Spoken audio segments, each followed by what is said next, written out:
விறகடுப்பில் சமைச்சா அந்த சமையலோட வாசனையும் டேஸ்ட்டுமே சூப்பராக இருக்குங்க. நீங்களும் ஒரு முறை அந்த மாதிரி ட்ரை பண்ணி பாருங்கள். 200 கிராம் ஆயில் சேர்த்துருக்கேன். 50 கிராம் நெய் சேர்த்து பட்டை, கிராம்பு, ஏலக்காய், பிரிஞ்சி இலை, வெங்காயம் எல்லாம் பொரிஞ்சதுக்கப்புறம் தக்காளி, மல்லிப்பூலாம் சேர்த்துக்கோங்க. அதோட 1.5 கிலோ கறி எடுத்திருக்கேன். 1.5 கிலோ கறிக்கு 1.5 கிலோ அரிசி எடுத்திருக்கேன். 4 ஸ்பூன் இஞ்சி பூண்டு விழுது, 1க்கு 1.5ங்கிற கணக்கில் தண்ணி சேர்த்துக்கிட்டு சிக்கன் நல்லா வந்ததுக்கப்புறம் 3/4 பதம் இருக்கிறப்ப தண்ணி சேர்த்துக்கோங்க. 5 பச்சை மிளகா சேர்த்துக்கிட்டு மல்லி, புதினாலாம் கைப்பிடி அளவு.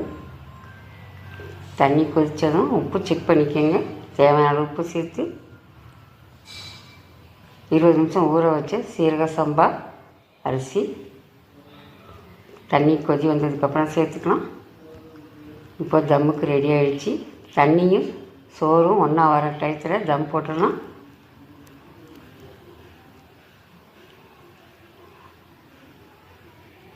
நாலு ஸ்பூன் நெய் சேர்த்துக்கலாம். என்னோடய வீடியோ பிடிச்சிருந்தால் லைக் பண்ணுங்கள், கமெண்ட் பண்ணுங்கள், என்னோடய சேனலை சப்ஸ்கிரைப் பண்ணிக்கோங்க. நெய் சேர்த்து இப்படி பெரட்டி தம்மில் போடுங்க. ஒரு 10 நிமிஷம் அதுக்கப்புறம் தம் உடச்சி ஒரு பிளேட்டுக்கு மாற்றிக்கலாம். சாப்பிட அம்பட்டு ருசியாக இருந்துச்சுங்க. நீங்களும் ஒரு முறை ட்ரை பண்ணி பாருங்கள். தேங்க்ஸ் ஃபார் வாட்சிங்.